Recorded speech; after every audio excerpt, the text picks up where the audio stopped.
This is Carl at National RV Detroit. I'm going to walk you through this 2023 Flagstaff E-PRO, model number 16BH. So this is not a sales video, it's a how-to video. I'm just going to show you some of the features and how they work, okay? Alright, so obviously you have a power awning with LED strip, outside speaker,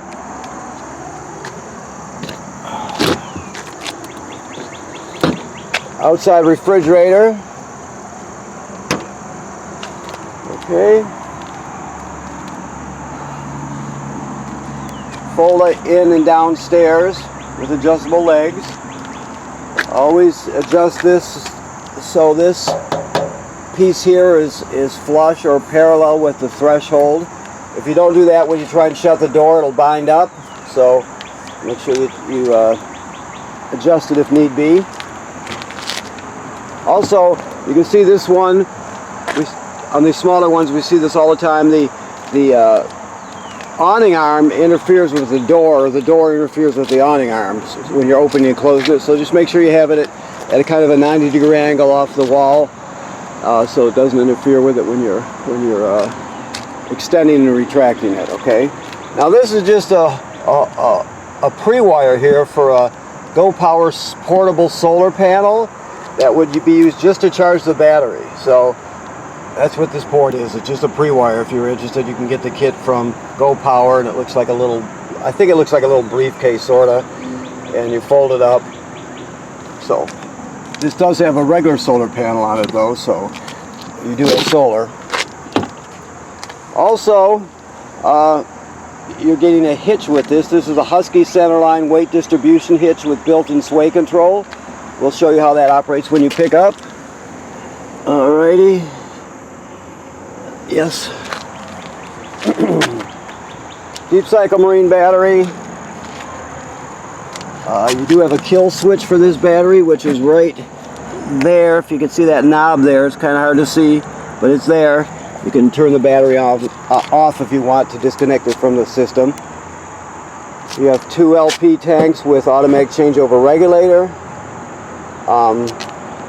You have a power tongue jack here. Now the power tongue jack, first of all you have a crank, a 3/4 inch crank for your stabilizers. Well, that same crank, if this tongue jack happened to fail for any reason, you can pull out this pin, remove this piece here, and pull this rubber plug off here, and you can go straight down into it with the crank and crank it manually to get yourself hitched and unhitched in a situation like where you've lost power for whatever reason. So it's just a backup, but it's a good backup to have. That way you can always get hitched and unhitched no matter what. So keep that in mind. Also, this holds 2 bicycles, right? So this and this one, for example, are going to be flipped to the other side. Same way with on the other piece of the fork there, tine or whatever you want to call it. It's it'll hang one bike on each side, so you have to adjust that to your bicycle. That's why it's left like that, because it's going to have to be adjusted anyway to your bikes. Okay. Docking light is right here. That's this right here. Okay. Let's see what else we have here. A wheel for the front. It's got the pad on it now, but you get a wheel with it. And this is another piece that comes with this. They put the straight one on here because it's the best fit, the factory I mean. But you can move this forward and back with this piece, but this is the optimal position to be in, so you probably won't have to do that. There's no reason for it. That should fit perfectly. So, okay. Now here's your black tank valve here. You see right there's your dump hose holder. Slides right in there. There's your valve. Here's your other valve here. Okay. Now this does have a black tank flush, so that would be right here. So if you dump your black tank from right here, it's a sewer outlet connection. You dump your black tank and you leave the valve open, then you hook the hose at the dump station on here, turn it on, and it'll flush out your tank, spray off the sensor so you get a good accurate reading, that sort of thing. It's a good thing to do if you got a working hose at the dump station, you know, that hasn't been, you know, run over or the end hasn't been pulled off yet. You can do that. It's a really good thing to do. Of course, the most common way to get with city water is your city water hookup right here. So you're just going to hook the hose on there. You're all set, ready to go. If you're boondocking or camping someplace that doesn't have city water, you can pre-fill your fresh water tank right here. Then when you get to the campground, you can use the onboard pump to pump the water. So I'll show you where the switch is for the pump. But all the plumbing will work as though you have city water. You'll just be pumping out of the tank. So if you have city water, you don't have to worry about the pump or the tank. If you don't have city water where you're camping, you can pre-fill it. Okay? And that's just an outside shower. This is where you hook up your 30-foot, 30-amp shore cord. This is your water heater. Okay, so the switches for your water heater are inside the trailer. This one works on electric. There's an electric heating element behind there, and then a gas valve. This is where you drain it right here. It's got an anode rod attached to it, so keep in mind when you drain it, you're obviously going to drain sometimes. If you're not going to be camping for some months, you're going to dump the water out of it or drain the water out of it. Just make sure when you're getting ready to use it and you refill it, or when you put the plug back in it, make sure you refill it before you turn it on. You don't want to run the heating element without water in the tank. So always make sure you refill it before you start using it. I'll show you the switches for this when we get inside also. Okay. Another thing, this is the vent for your range hood. Over the range hood there's a range hood with a vent inside and a light. If you're going to run the vent and you're venting to the outside, you want to push these tabs up so this baffle flaps freely like that, so it vents to the outside. Otherwise you can just keep it shut when you're traveling or in storage, whatever. But if you're venting, you want to open that up. This is there's where your 30-foot 30-amp power cord is at. Okay, you can see the edge of your solar panel is right there. This housing tells us this is pre-wired for a Furrion backup camera kit, so if you're interested in a backup camera for it, we do sell them here. You can get them elsewhere. The main thing is make sure you get the right camera that fits in that housing, okay? It'll consist of a camera and then a monitor that goes in your tow vehicle, usually on the console in between the two seats. You have a ladder, which makes it easy to inspect the roof. The manufacturer states you should inspect the roof every 60 to 90 days, so you should do that. If somebody goes up there, make sure they're very careful, obviously, and you're going to look for cracking or separation at any of the sealant where water could get through. You're going to look for damage that could be done to the roofing material or roofing vents by, let's say, low branches or road debris flying up there and hitting it, whatever. But the thing is, you can't see what's happening on the roof unless you go up there and look, so somebody needs to check it out regularly. It should be part of your regular maintenance.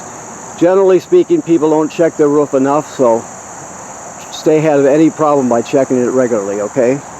That's important.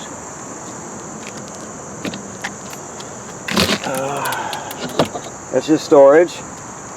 You have a hitch too for a bike or another kind of bike rack that goes there, or one of those platforms that you can strap coolers or bins to, that sort of thing, okay?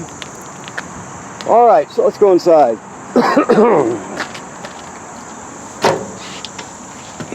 We're not plugged into shore power right now, and we're in the shade, so let's just get this going here. So your awning, this is the switch right here. Never leave the awning out unattended. If you're not going to be at the campsite, leave it rolled in. Otherwise it will get damaged by the weather eventually. Let's see what else we have here. This is your slide room in and out here.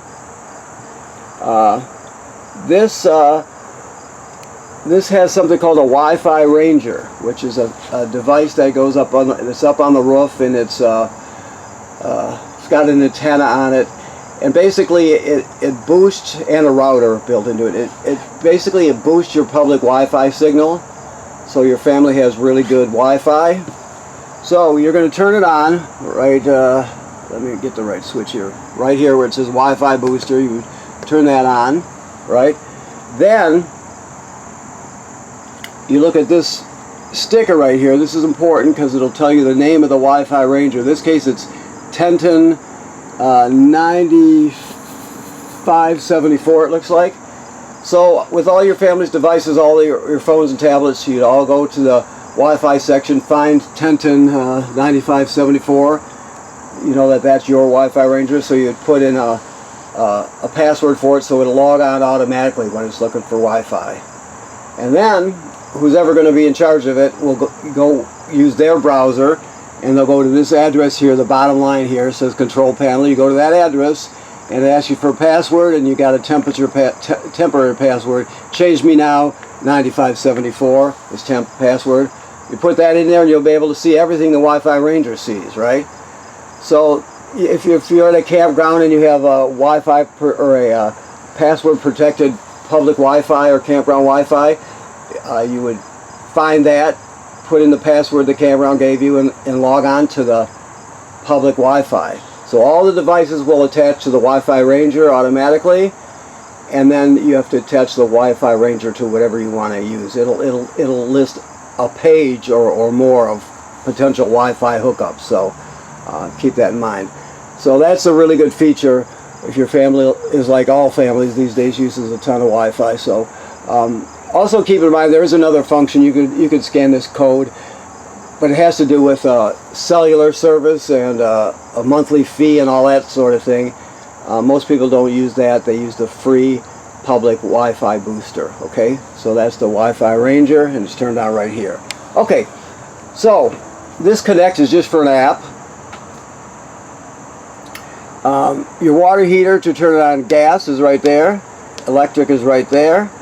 Never run it without water in it. To turn your water pump on, right there. Remember, the water pump's used to pump fresh water out of the fresh water tank. If you don't have city water, the pump's also used to winterize the trailer. And then you have tank heaters on this one. So you have tank heaters, which are basically heating pads on the tanks and on by the valves, and it extends your camping season. It'll warm up your tanks so they don't freeze as easily. So you can extend your camping season quite a bit. And then, of course, all your levels just come up right here. You can see they're all listed right there. Okay? So that's the Wi-Fi Ranger. Now, this is important to remember. We'll start talking about the power now. This does have a solar panel. This refrigerator is a 12-volt DC refrigerator, right? Always keep this here to latch it so the doors don't get dented. Right here is a switch to turn it on and off. It's off right now. This is important because let's say you want to keep the battery charged. Let's say you store it outside and you want the solar panel to keep the battery charged so you have a good charged battery when you're ready to use it. You want to shut the refrigerator off because the refrigerator will compete aggressively for that power, the limited power coming from the solar panel. You want all that power to be stored in the battery, so you'll have it when you need it. So you want to shut the refrigerator off when you're not using it. So keep that in mind. You always want to shut that off when you go into storage. This right here is your carbon monoxide Wi-Fi, carbon monoxide LP gas detector. It should always be glowing green like it is. There's also a switch on there to test it. Okay, if it's not glowing green, if it's not working, get it fixed immediately. That's important, obviously. So now we'll talk about power. So this is the power converter, right? So what happens when you're plugged into shore power? You have 120 AC circuit breakers like you see at home, right here, and they're all labeled.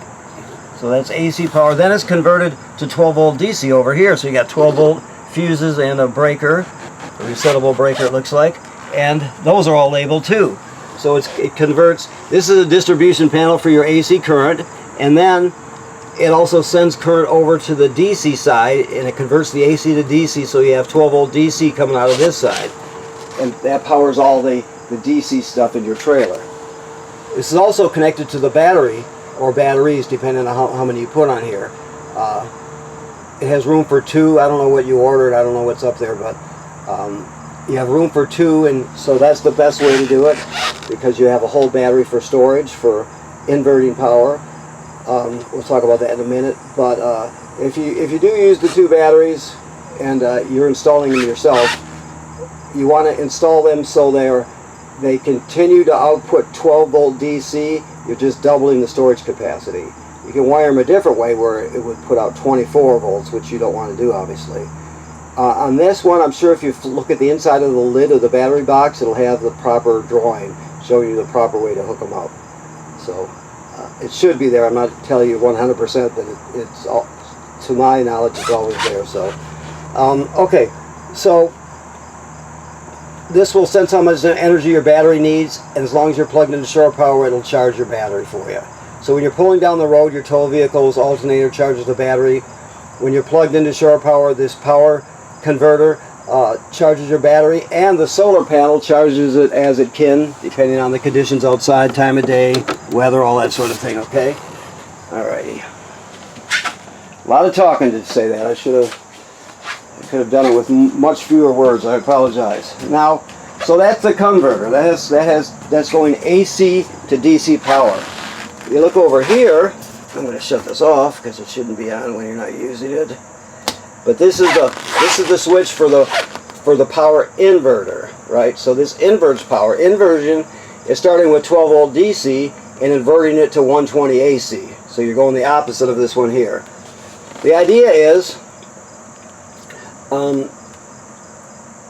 you have storage in your batteries, right? 12 volts, and if you need to use a small appliance, a blender, a coffee pot, stuff like that, you can turn it on and it starts to invert the power.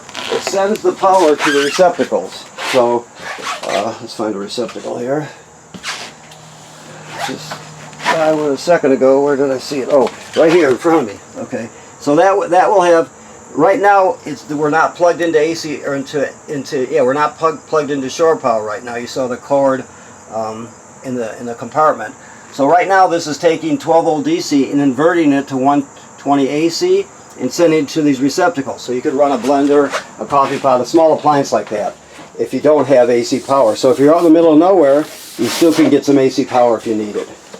That's what the inverter's for. Only run it when you need to invert power.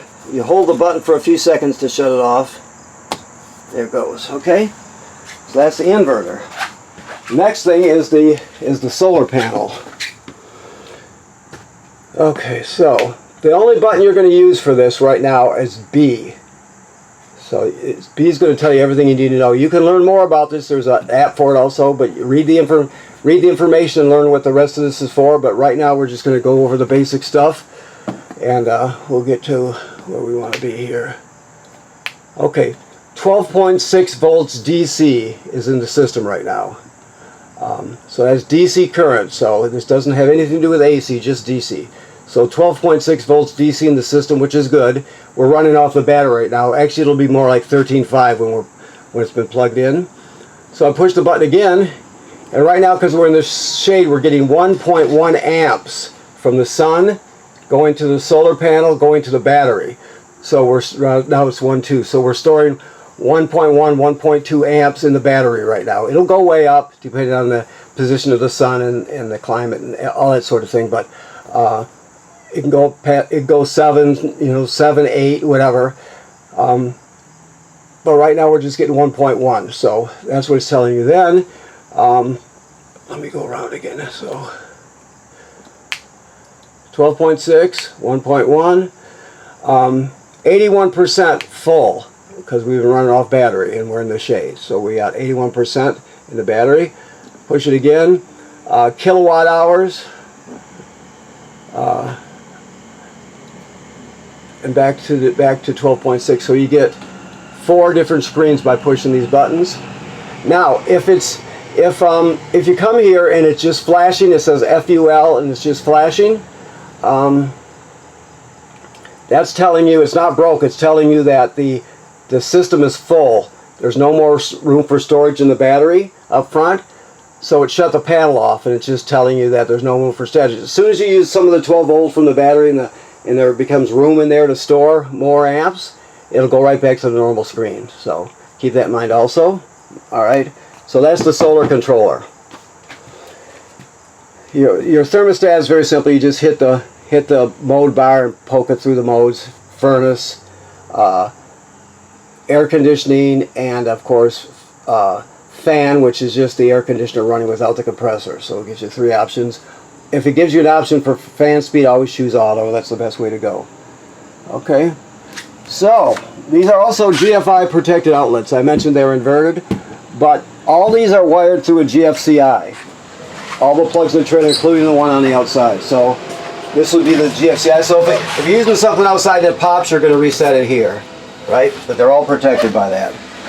Okay, so I showed you the refrigerator. This is the range hood I told you about with a fan and a light. Your keys are hanging here. This is your cooktop. You just light it with like a normal cooktop would. Your microwave works like any other microwave. This is your griddle that hangs on the outside along with your table. So this stuff hangs on the outside on that rail. And you see you got the hose there to plug it in to the LP system. So let's see here. It's going to hang right here, and then you're going to connect it right there to the system with that quick connect using that black LP hose I showed you. Okay, we can talk to you about that or show you any of this stuff when you pick up. So keep that in mind. Okay, so I told you about the GFCI. This is a shower miser here. You see there's the paper for it. This is a circulator. It circulates water in a loop. So when it's in this position, the idea, it's an eco device. The idea is you're not going to waste any water heating it up for a shower.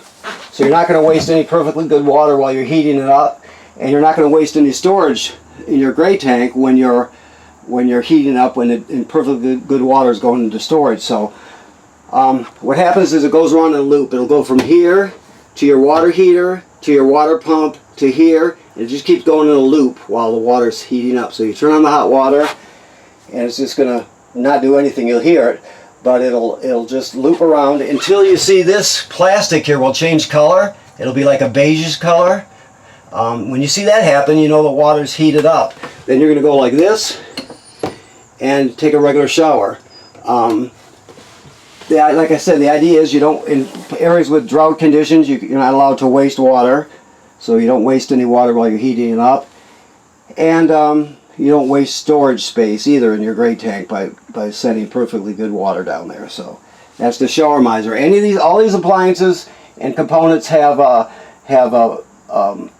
literature on them in the packet. Also, you can go to the manufacturer's website, the manufacturer of the product, like shower miser, and look at their product videos too. That's another good way to learn about them. Your fan is a great fan. It's 4-speed. It's got a housing cover on it, so you can open it during the rain. Whatever you do, you can leave it cracked open while it's in storage, so you get some airflow. But it has 4 speeds, and it really cranks. So, and the two slow speeds, you can barely hear it running. The toilet is typical of an RV toilet. You can't use it dry. So there's the flush pedal right there. So when you get to the campground, you hook up your power and your water, you come in here, you put a dose of chemical right in the bowl, then you'll step on the pedal and hold it down and let at least a gallon of water go down into the tank along with the chemical. You can use more than a gallon of water, just not less.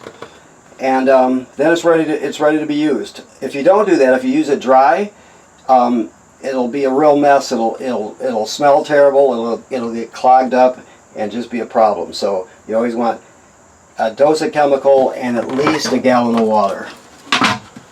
Okay, I think that about covers it. This table can drop down onto these cleats and you can turn it into a bed. Okay, you have an emergency window here. So, okay, you would just grab hold of the tab and pull the screen out to escape. Always latch this. And that about covers it. Your ladder's here. You always want to stow it. It's best to put it under the mattress so it doesn't bounce off and break something. You'll find the best way to stow it. Okay, so I think that about covers it. So I want to thank you for purchasing your trailer here at National RV Detroit. Please remember what I said about inspecting the roof every 60 to 90 days. That's important. Right now, this is ready to be camped in. The antifreeze has been purged from the system, replaced with fresh water, and the valves in the water heater are in camping mode, so they're in the right position. So you're all set till you winterize it in the late fall, early winter. Okay. Thank you very much.